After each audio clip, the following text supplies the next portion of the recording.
নমস্কার, welcome back to my channel Abhijit Sneha Ghosh. আজকে আমি আমার ছেলের জন্য বিকালের একটা হেলদি খাবার বানাতে যাচ্ছি। এখানে আমি নিয়েছি 1 table spoon oats, 1 table spoon চিড়ে, আর এইখানে আমি দুধটাকে অলরেডি জাল দিয়ে রেখে দিয়েছি। আর এইখানে আমি নিয়েছি 1 থেকে 2টো এলাচ। এলাচের সিডসগুলো আপনারা নিয়ে নেবেন, আর আমি এটাকে ক্রাশ করে নেব, থ্যাতো করে নেব। এখানে দেখতে পাচ্ছেন চিড়ে আর ওটসটাকে আমি ভালো করে ওয়াশ করে নিয়েছি, যেন একটু নোংরা না থাকে। আর এখানে আমি দুধ অলরেডি গরম করতে বসিয়ে দিয়েছি। দুধটা যখন ভালো মতন ফুটে যাবে, আমি এটাতে এক ধরনের পাউডার অ্যাড করছি। এটা আমার হোমমেড পাউডার, এটা আমি একটু অ্যাড করে দিচ্ছি।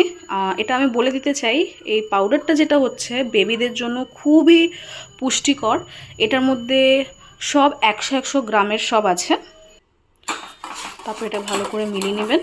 এটার মধ্যে সব 100 গ্রামের যেহেতু আছে, আমি পরে আগেই বলেছি।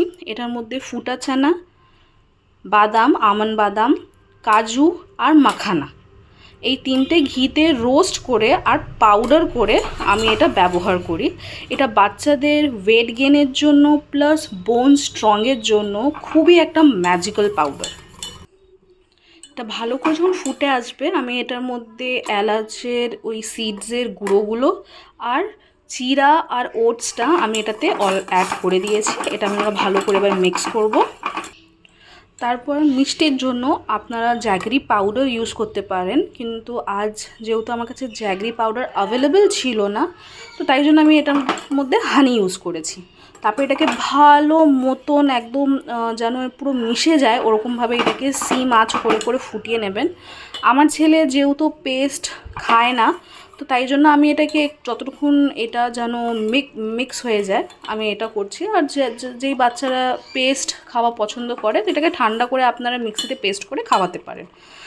এটা বিকালের স্ন্যাক্সের জন্য খুবই ভালো। এটা হচ্ছে চিড়ে ওটসের এক ধরনের পায়েসের মতন হয়ে গেছে, খুবই হেলদি।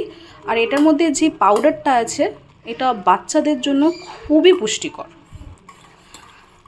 তাহলে আজকের মতন টাটা, বাই বাই। ফির দেখা হবে একটা নতুন ভালো বাচ্চাদের জন্য একটা খাবার নিয়ে। Bye bye.